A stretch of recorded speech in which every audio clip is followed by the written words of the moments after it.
Christ est ressuscité. Il est vraiment ressuscité et c'est notre joie et nous allons particulièrement le fêter aujourd'hui puisque c'est le jour de Pâques, même si tous les dimanches dans le culte, c'est célébrer la résurrection de Jésus.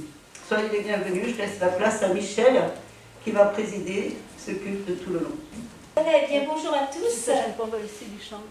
Donc effectivement, c'est un jour un peu particulier aujourd'hui, on se réjouit.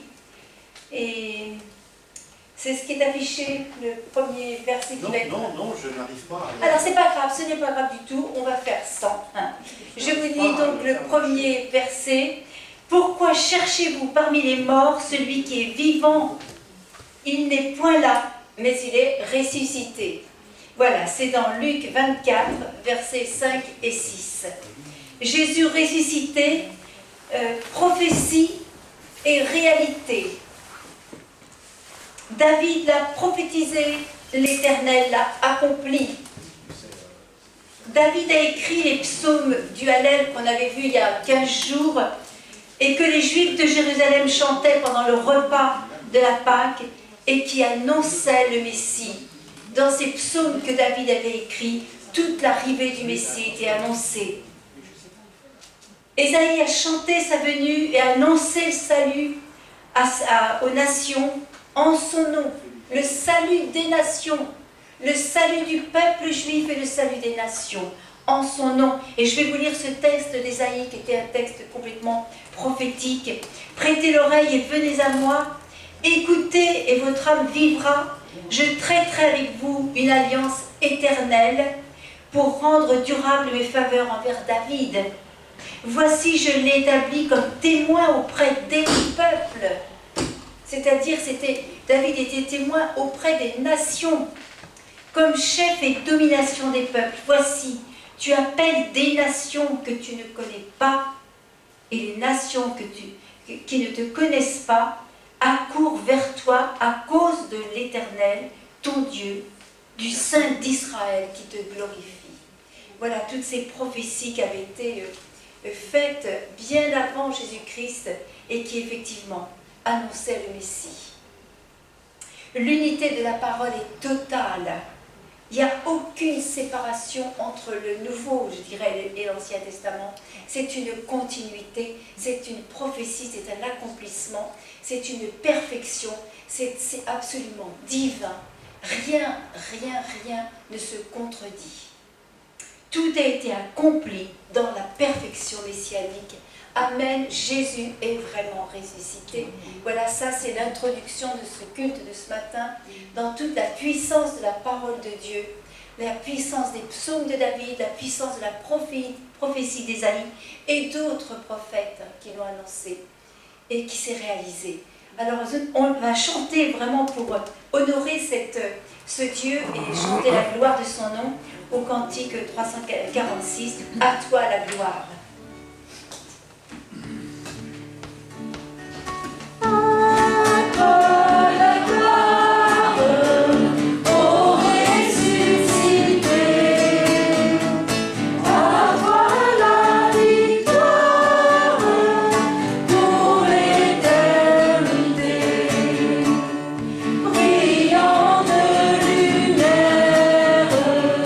L'ange est descendu.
aujourd'hui, on est dans notre temporalité, on est bien obligé d'être dans notre temporalité, et nous sommes dans l'après la résurrection. Nous connaissons que Christ est vraiment ressuscité. Nous avons la chance de pouvoir lire les écrits qui ont précédé la venue du Messie, les écrits qui ont confirmé sa venue, les paroles dites par le Messie lui-même et les récits qui relatent de visu les événements qui ont marqué son ministère.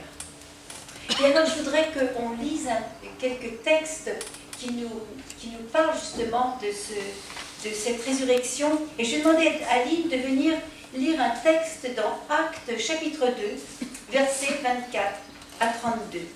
Dieu l'a ressuscité en le délivrant des liens de la mort, parce qu'il n'était pas possible qu'il fût retenu par elle.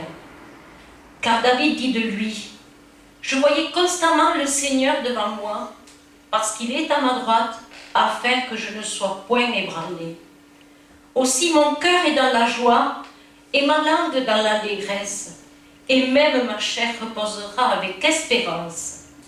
Car tu n'abandonneras pas mon âme dans le séjour des morts, et tu ne permettras pas que ton sein voie la corruption. Tu m'as fait connaître les sentiers de la vie, tu me rempliras de joie par ta présence. Hommes frères, qu'il me soit permis de vous dire librement au sujet du patriarche David, qu'il est mort, qu'il a été enseveli, et que son sépulcre existe encore aujourd'hui parmi nous. Comme il était prophète, et qu'il savait que Dieu lui avait promis avec serment de faire asseoir un de ses descendants sur son trône, c'est la résurrection du Christ qu'il a prévue et annoncée, en disant qu'il ne serait pas abandonné dans le séjour des morts, et que sa chair ne verrait pas la corruption. Et c'est ce Jésus que Dieu a ressuscité. Nous en sommes tous témoins.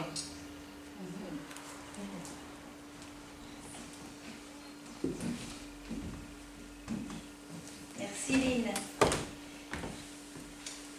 Sa chair ne devait pas voir la corruption. Et c'est pour ça que le sépulcre devait être neuf et taillé dans le roc. Un rocher qu'il a fallu frapper, un rocher d'où est sortie l'eau vive. Et ça nous rappelle quelque chose, bien sûr. Alors il y a un autre texte dans l'évangile de Jean qui confirme ce point important du sépulcre neuf taillé dans le roc. Et c'est Catherine qui va venir nous le lire.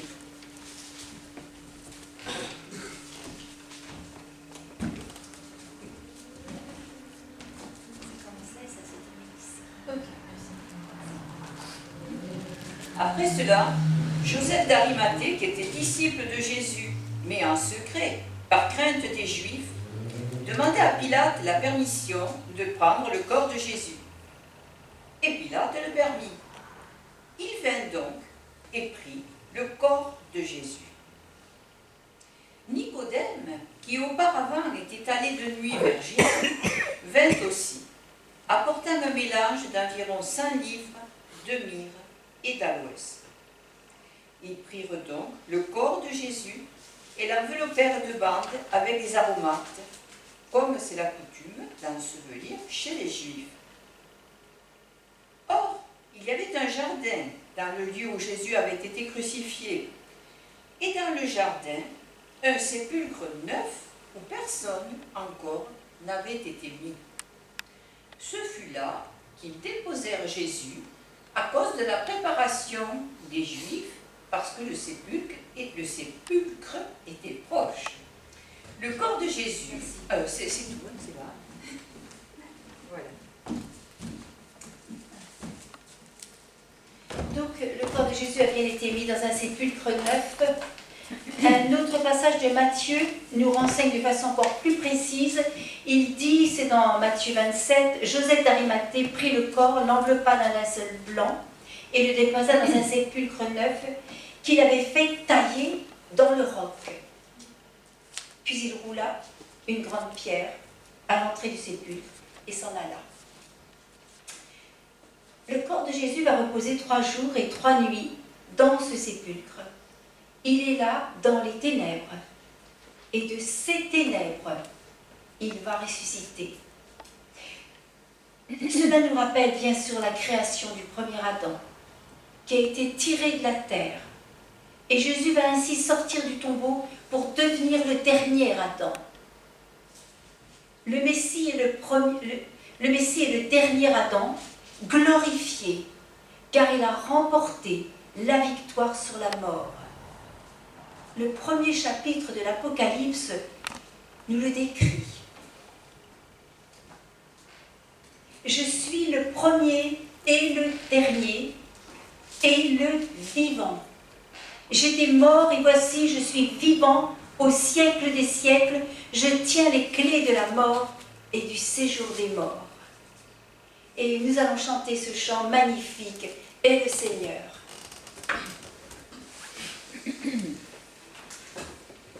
Vous pouvez vous lever pour chanter ce chant quand même glorieux. Magnifique est le Seigneur, tout mon cœur pour chanter Dieu. Magnifique est le Seigneur, Alléluia, Alléluia. Puissance, honneur et gloire, reverront le corps saint, aujourd'hui.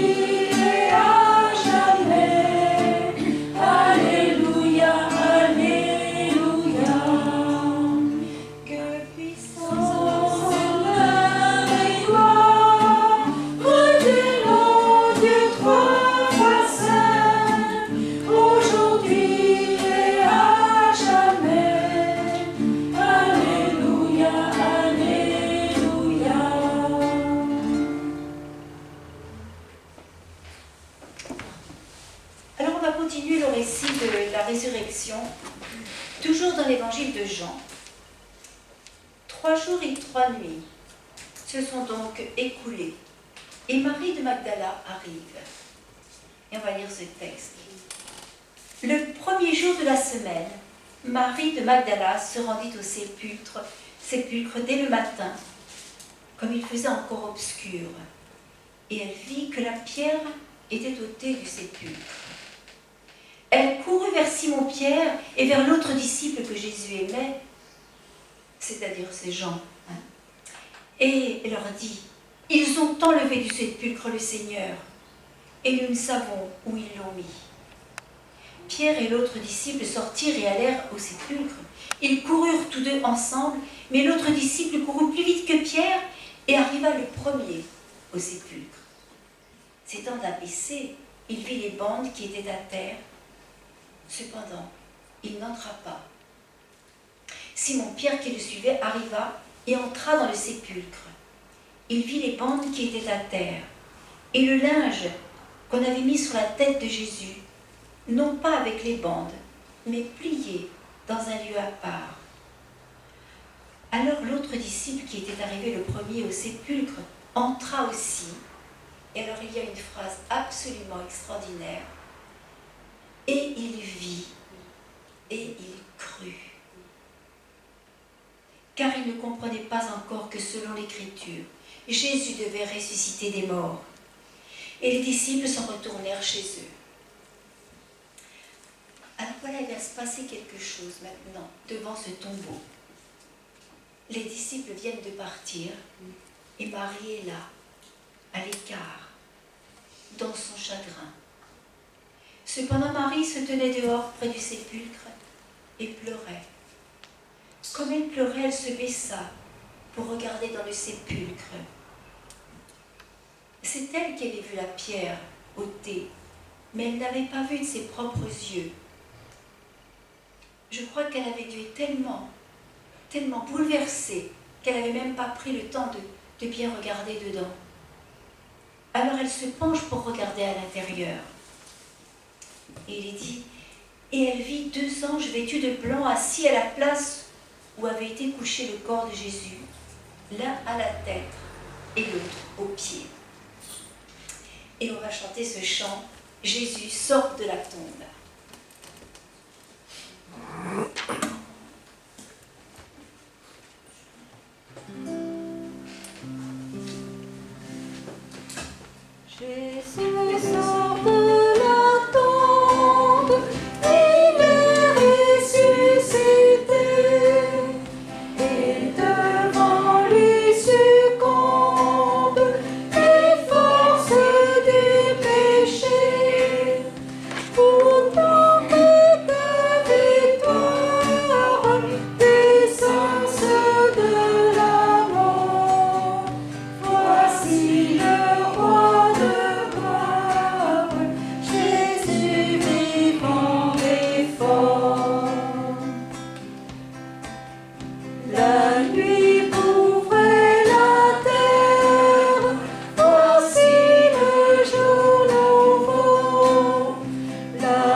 pieds et à la tête de Jésus, on peut penser que on ne peut pas faire autrement que de penser aux chérubins qui étaient dressés comme gardiens devant l'arche de l'Alliance, aux deux extrémités de l'arche.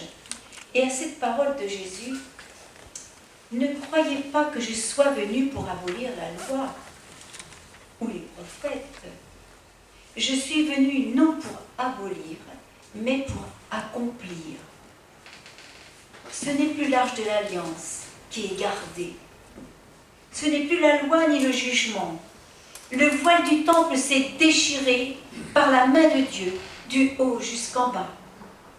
C'est un espace vide que deux anges surveillent et qui semble indiquer et nous dire « Tout est accompli, Jésus est ressuscité ».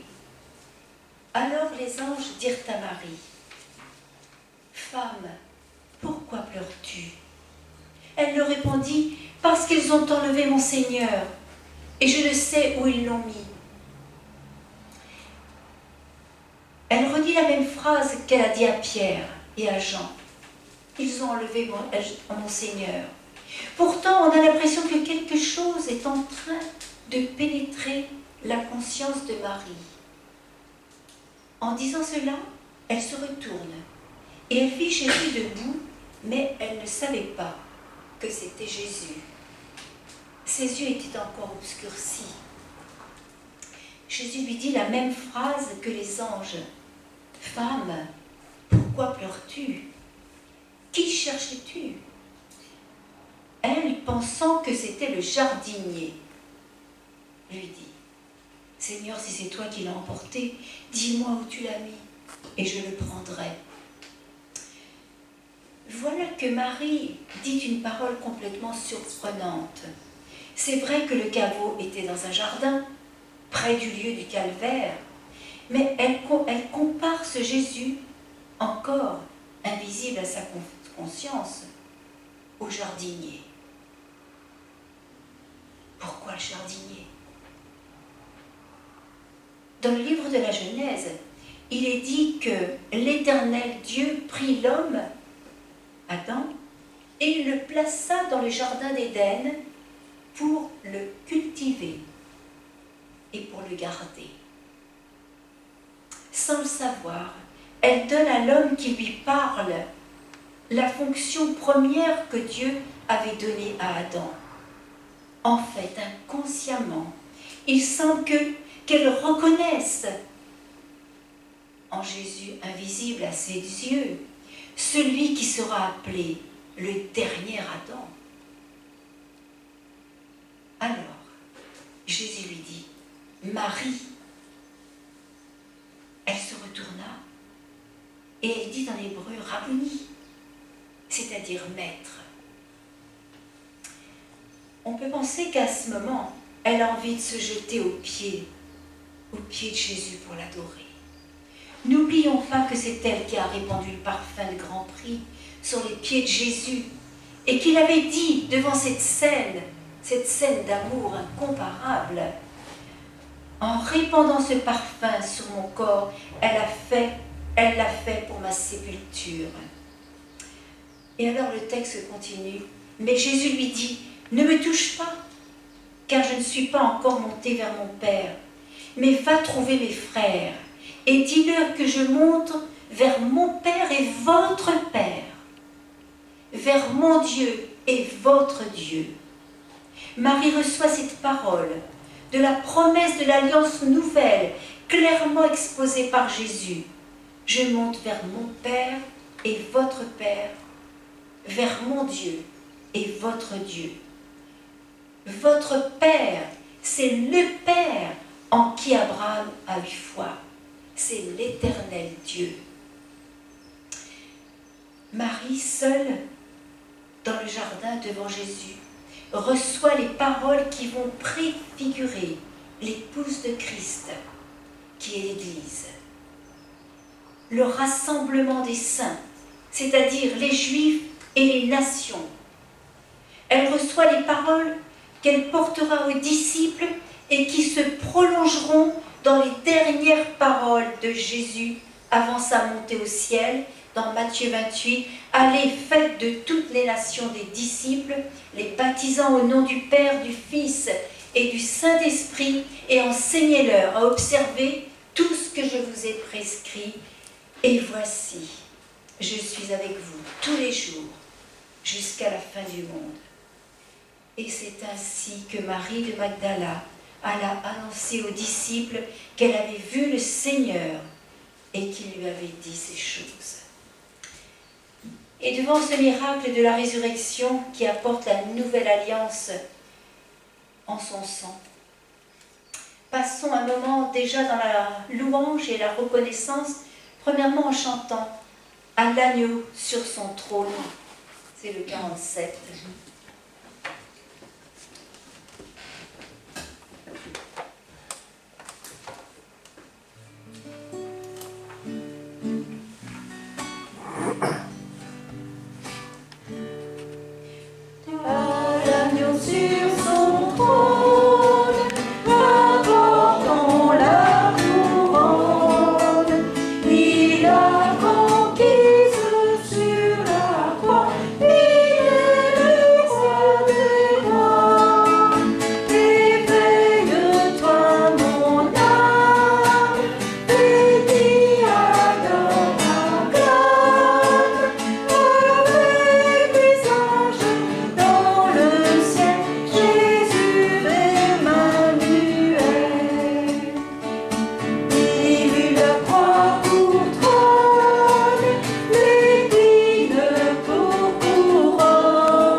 Comme introduction à un moment de prière, de louange, d'adoration. Que nous puissions vraiment, après ce chant, faire monter à Dieu notre louange. Soyez pas muets devant l'Éternel dans un jour de résurrection où on commémore la résurrection de Jésus. Vraiment, que nos cœurs s'ouvrent, que nos cœurs fassent monter à Dieu cette joie, cette reconnaissance, cet amour. Que nos bouches se délient ce matin, même si c'est un mot, Seigneur, je t'aime, merci. Disons-le, que ce soit un bouquet de fleurs avec un parfum odorant que Dieu aime. Christ est venu, Christ est né, Christ a souffert, Christ est mort, Christ est ressuscité, Christ est vivant.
particulier, nous voulons te louer, te remercier, te dire Seigneur que tu as tout accompli, que tu as eu pitié de la faiblesse de notre foi et que tu as prouvé au monde que tu étais ressuscité. Tu es vraiment ressuscité. Les yeux des hommes l'ont vu, Seigneur. Les mains des hommes l'ont écrit. Et Seigneur, ces écrits se sont gardés, perpétués jusqu'à aujourd'hui, afin que le monde croie. Et le monde est aveugle, et le monde ne voit pas, et le monde n'entend pas, et le monde ne croit pas. Mais Seigneur, tu es vivant. Amen. Seigneur, fais de nous des messagers pour que le monde croie en toi, que les yeux des nations s'ouvrent, que les yeux de ton peuple juif, Seigneur, s'ouvrent et que cette Pâque qu'ils continuent de fêter dans l'aveuglement, Seigneur, puisse vraiment se dévoiler à eux. Seigneur, que tu tombes dans leur cœur par ton Saint-Esprit afin de toucher ce qui est en eux et qu'ils te reconnaissent, Seigneur. Seigneur, nous prions pour que ce peuple élu te reconnaisse afin que ton Messie revienne parce que nous l'attendons. Et Seigneur, nous savons qu'il va revenir quand ton peuple enfin aura les yeux ouverts. Seigneur, nous prions pour ce retour, ce deuxième retour, victorieux, glorieux, le jour où tu vas venir chercher ton épouse, Seigneur, ton épouse parfaite, Seigneur, faite à ta ressemblance. Seigneur, toute la louange va à toi ce matin, dans le nom puissant du Sauveur ressuscité. Amen. Amen. Continuer, en fait, il n'y a pas de séparation ce matin entre la première partie et la deuxième partie. J'ai voulu qu'il y ait vraiment une continuité. Et je voudrais continuer donc avec un texte. C'est le texte de ce qu'on appelle des disciples d'Emmaüs, dans Luc, chapitre 24, à partir du verset 13. Il y a eu beaucoup de choses après la résurrection. C'est intéressant de noter ce qui s'est passé juste après la résurrection. Alors, je ne peux pas tout prendre là. J'ai choisi le texte des pèlerins d'Emmaüs. Hein. Et voilà, on va regarder ce qui se passe. Et puis on va en tirer des conclusions. Et voici ce même jour, 2 disciples allaient à un village nommé Emmaüs, éloigné de Jérusalem de 60 stades. Ils s'entretenaient de tout ce qui s'était passé. Pendant qu'ils parlaient et discutaient, Jésus s'approcha et fit route avec eux. Mais leurs yeux étaient empêchés de le reconnaître, et il leur dit, « De quoi vous entretenez-vous en marchant, pour que vous soyez tout tristes ?» L'un d'eux, nommé Cléopas, lui dit, « Es-tu le seul qui, séjournant à Jérusalem, ne chasse pas ce qui est arrivé ces jours ? Nous espérions que ce serait que ce serait lui qui délivrerait Israël, mais avec tout cela, voilà le 3e jour que ces choses se sont passées. Il est vrai que quelques femmes d'entre nous sont venues dire que des anges leur avaient apparu et avaient annoncé qu'il était vivant. Alors Jésus leur dit, « Ô hommes sans intelligence, et dont le cœur est lent à croire tout ce qu'ont dit les prophètes. » J'ai fait quelques coupures pour pas que le texte soit trop long. Lorsqu'ils furent près du village où ils allaient, il parut vouloir aller plus loin. Jésus donc voulait sans doute aller plus loin. En tous les cas, il a fait semblant. Hein. Mais ils le pressèrent en disant, « Reste avec nous, car le soir approche. Le jour est sur son déclin. » Et il entra pour rester avec eux. Pendant qu'il était à table avec eux, il prit le pain, et après avoir rendu grâce, il le rompit et le leur donna. Alors leurs yeux s'ouvrirent, et ils le reconnurent, mais il disparut de devant eux. Et ils se dirent l'un à l'autre, « Notre cœur ne brûle-t-il pas au-dedans de nous, lorsqu'il nous parlait en chemin et nous expliquait les Écritures ?» Se levant à l'heure même, ils retournèrent à Jérusalem et ils trouvèrent les 11 et ceux qui étaient avec eux assemblés. Et disant, « Le Seigneur est réellement ressuscité. » Et il est apparu à Simon. Alors on va chanter un autre chant. Il vit, Jésus vit aujourd'hui. Parce que, effectivement, Jésus est vivant.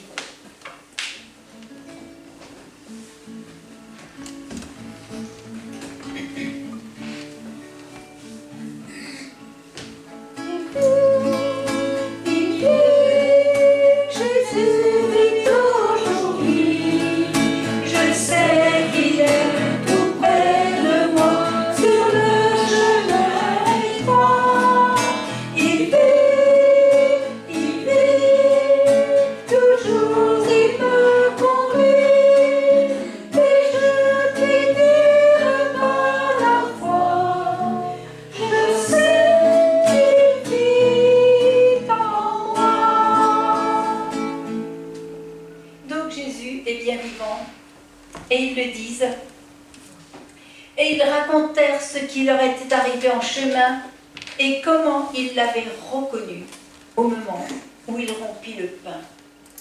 Alors, j'aimerais vous parler aujourd'hui de deux éléments qui sont des éléments capitaux dont Jésus a parlé pendant tout son passage, son ministère sur terre. Le pain et le vin. N'oublions pas deux miracle, dont le premier qu'on appelle miracle, mais qui est un signe en fait, c'est sur les noces de Cana. Et n'oublions pas non plus la multiplication des pains. Qu'est-ce que ça veut dire? Qu'est-ce qu'on peut comprendre par ça? Alors pourquoi est-ce au moment où Jésus a rompu le pain que leurs yeux se sont ouverts? Notons que Jésus a toujours rompu le pain et rendu grâce dans des circonstances quasi normales d'un repas. Il prenait un repas et rompait le pain. Le pain a toujours été pour Jésus et au travers de toute la parole un élément fondamental dans la perspective et l'accomplissement du projet messianique. Pourquoi Jésus dit-il au cours du dernier repas qu'il a pris avec ses disciples, « Prenez, ceci est mon corps ». Rien de ce que dit Jésus n'est dit au hasard. Les paroles de Jésus sont des paroles éternelles. Toutes ces paroles font partie d'une unité. Il parle et il agit dans la dimension de son éternité. Il est éternel. Et nous avons trop souvent le réflexe de le voir dans notre propre temporalité. Il dit, le Fils ne peut rien faire de lui-même. Il ne fait que ce qu'il voit faire au Père, et tout ce que le Père fait, le Fils aussi le fait pareillement. Lorsqu'il multiplie les pains, il nourrit la foule du même pain que celui que les Hébreux mangèrent dans le désert.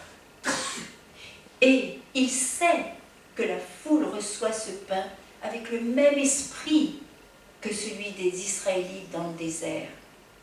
C'est pourquoi il leur dira, en vérité, je vous le dis, vous me cherchez non parce que vous avez vu des miracles, mais parce que vous avez mangé des pains et que vous avez été rassasiés.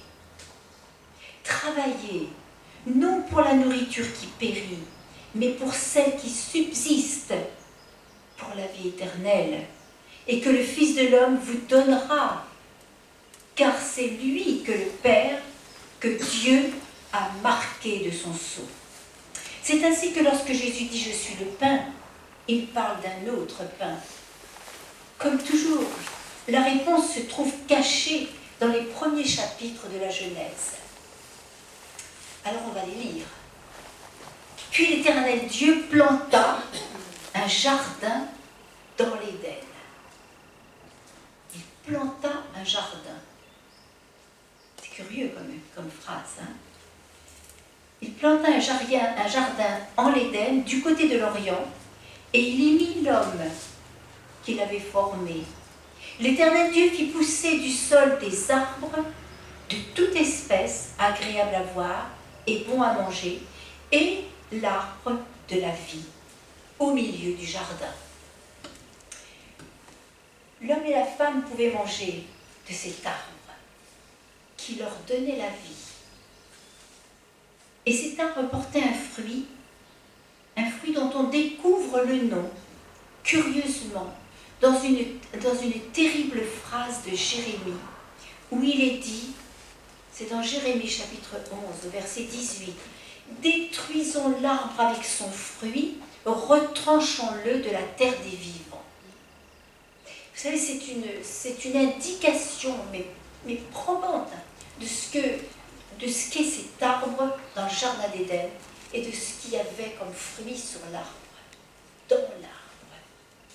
Si on le lit en hébreu, on va découvrir que toute l'expression « avec son fruit » se dit « Bélarmo ». Et Bélarmo, c'est, vous allez le voir, je vais l'écrire là, Bélarmo, c'est « avec son pain ». Alors, je vous le montre.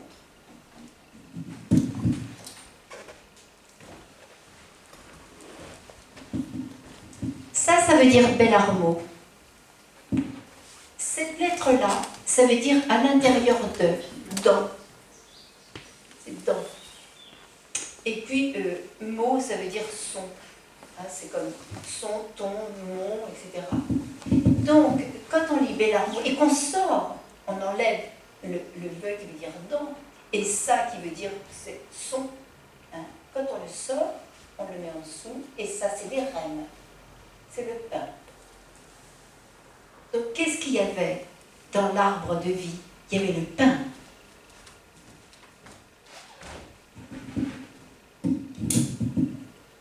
Et la phrase qui est dite, c'est « Détruisons l'arbre avec son fruit ».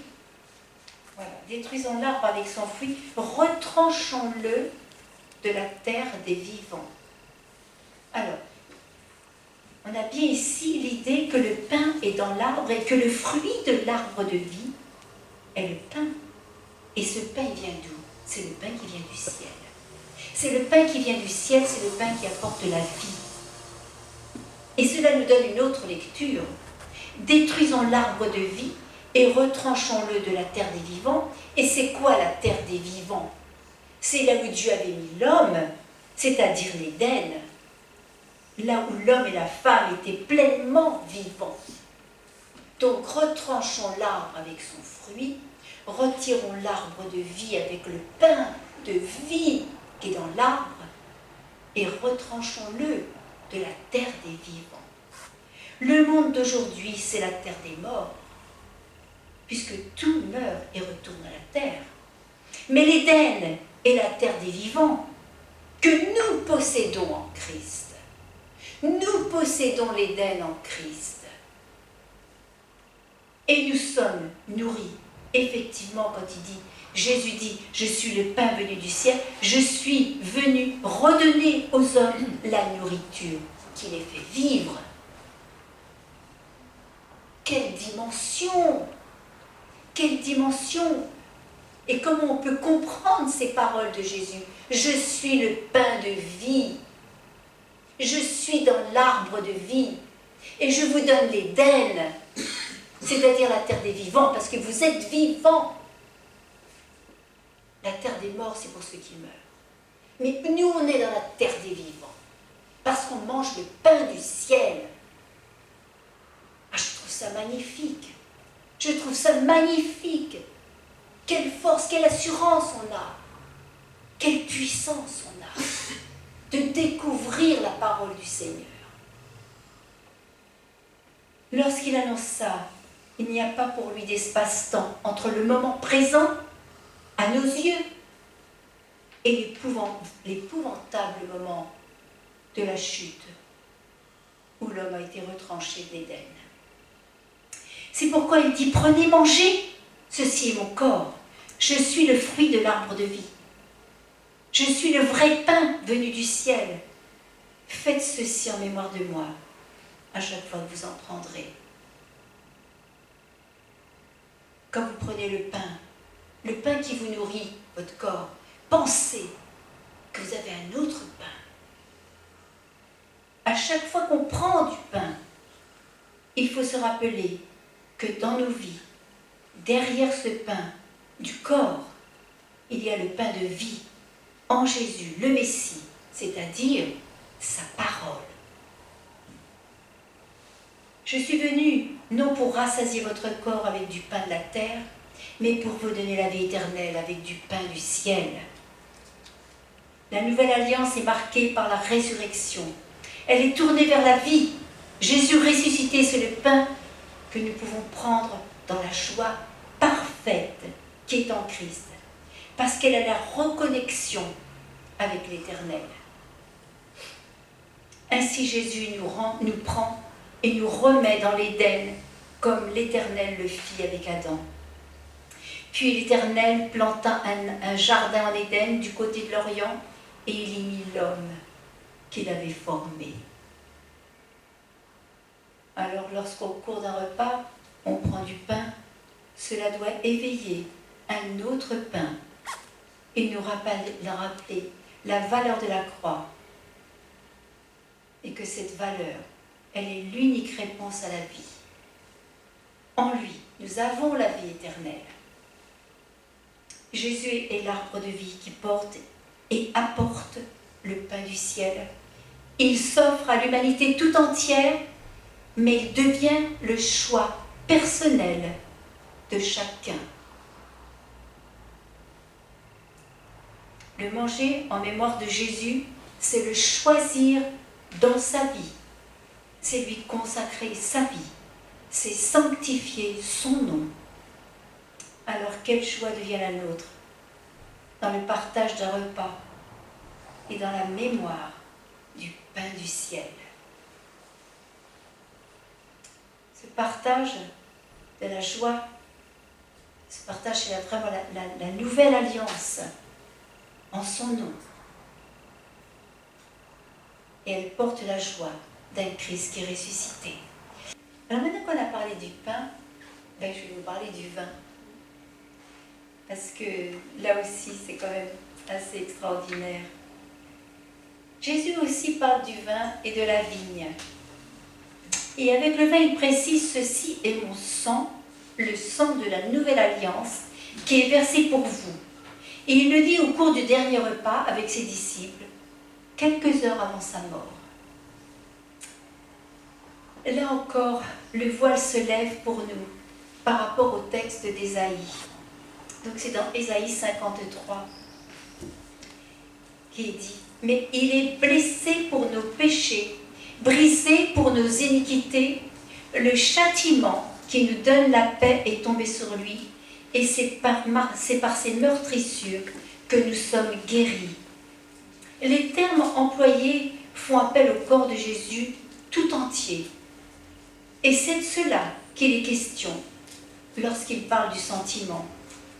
On a donc le corps brisé qui représente le pain rompu. On a le corps percé qui représente le sang qui coule, c'est-à-dire le vin. Jésus parle bien de la nouvelle alliance par le sang. L'Éternel avait déjà établi une alliance avec Abraham et le sang des animaux.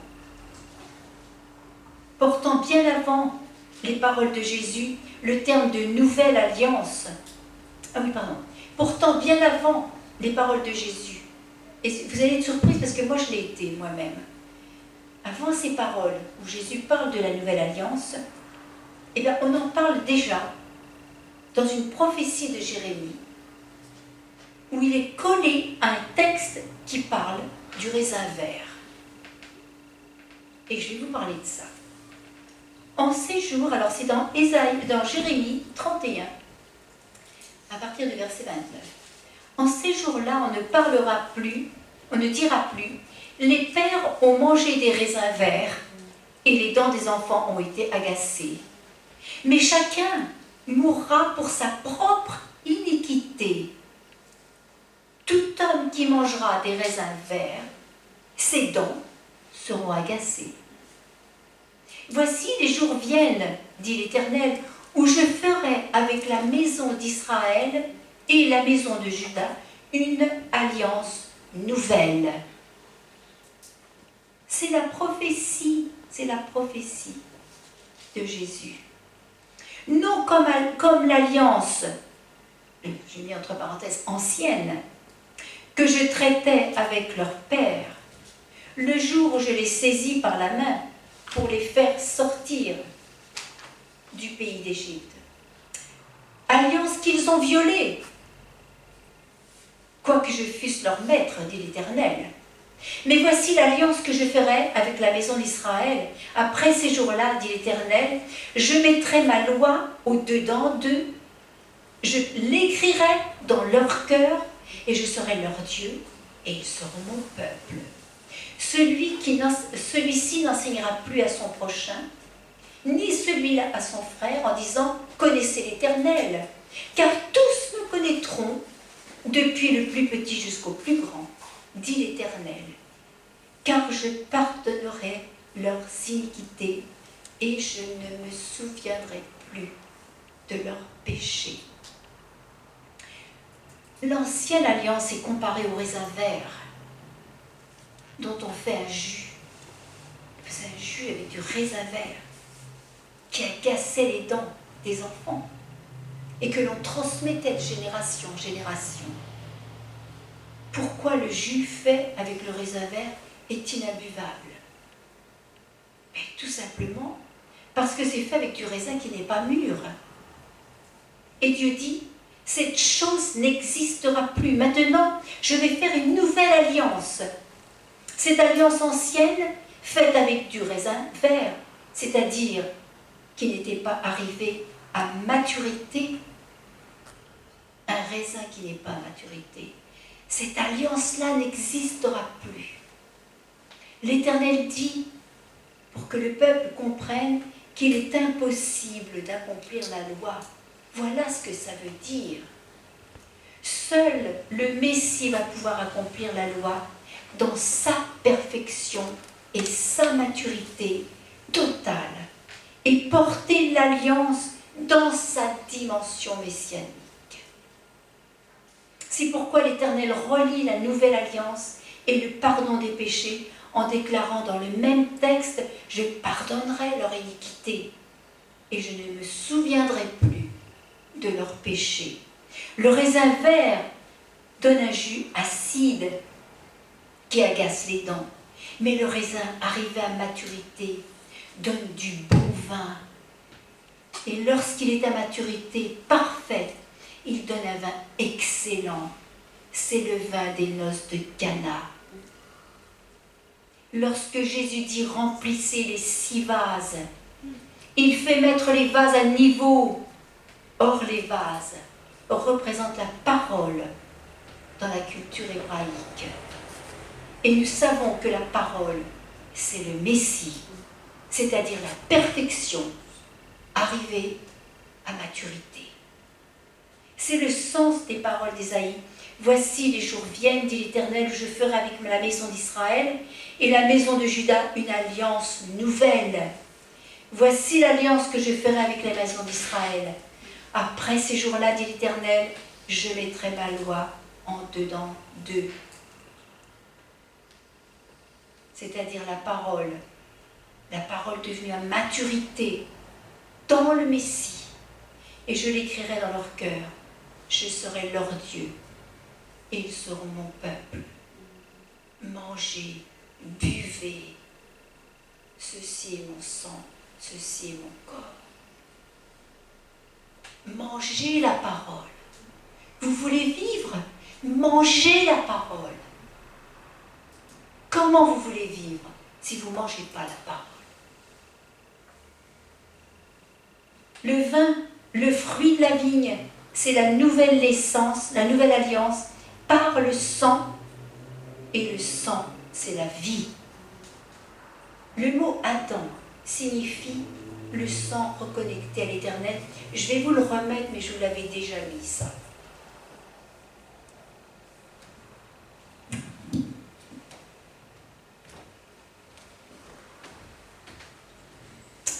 Alors en hébreu, on lit évidemment de droite à gauche. Ça veut dire Adam. Mais ça veut dire dam. Ça veut dire le sang.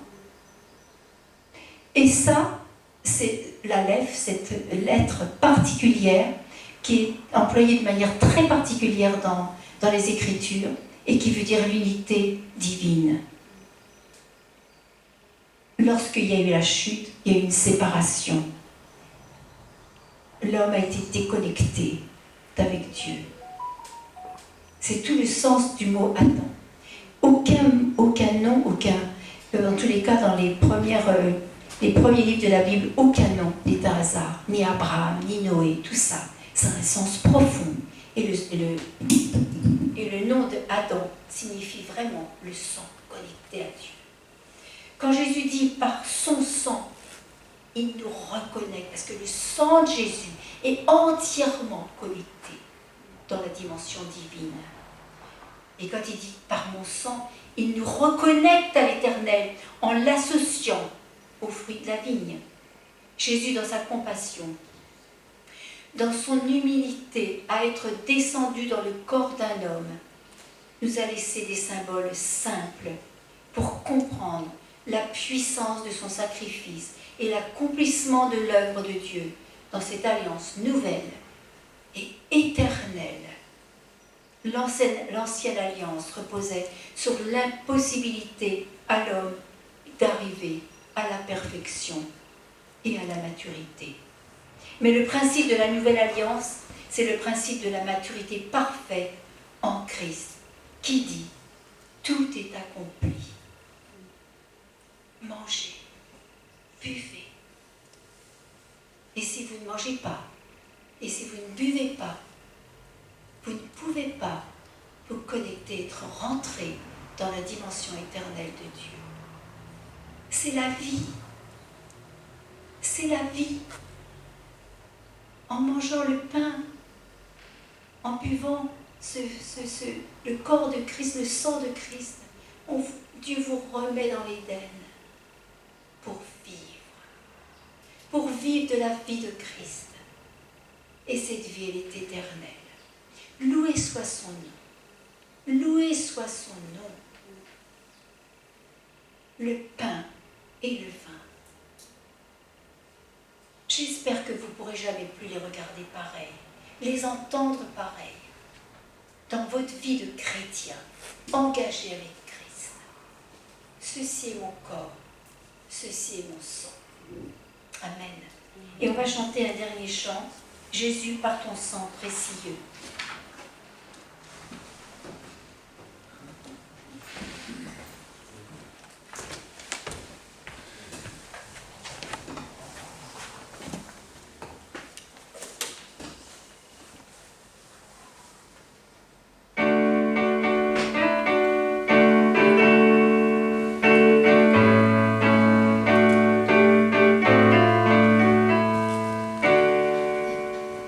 Levez-vous pour chanter ça. Hein.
Une bénédiction, c'est les dernières paroles de Jésus avant qu'il monte au ciel et qui sont effectivement la continuité complète de tout ce qu'il a pu dire après la résurrection. Jésus s'étant approché, leur parle ainsi: tout pouvoir m'a été donné sur la terre et sur le ciel, et dans le ciel. Allez, faites de toutes les nations des disciples, les baptisant au nom du Père, du Fils et du Saint-Esprit, et enseignez-leur à observer tout ce que je vous ai prescrit. Et voici, je suis avec vous jusqu'à la fin du monde. Que ces paroles de Christ soient vraiment pour nous comme un ordre de mission pour évangéliser, pour parler de lui. Que nos bouches ne se taisent pas, mais qu'elles annoncent vraiment l'évangile de Christ, ce Christ ressuscité. Joyeuse Pâques et très bon dimanche.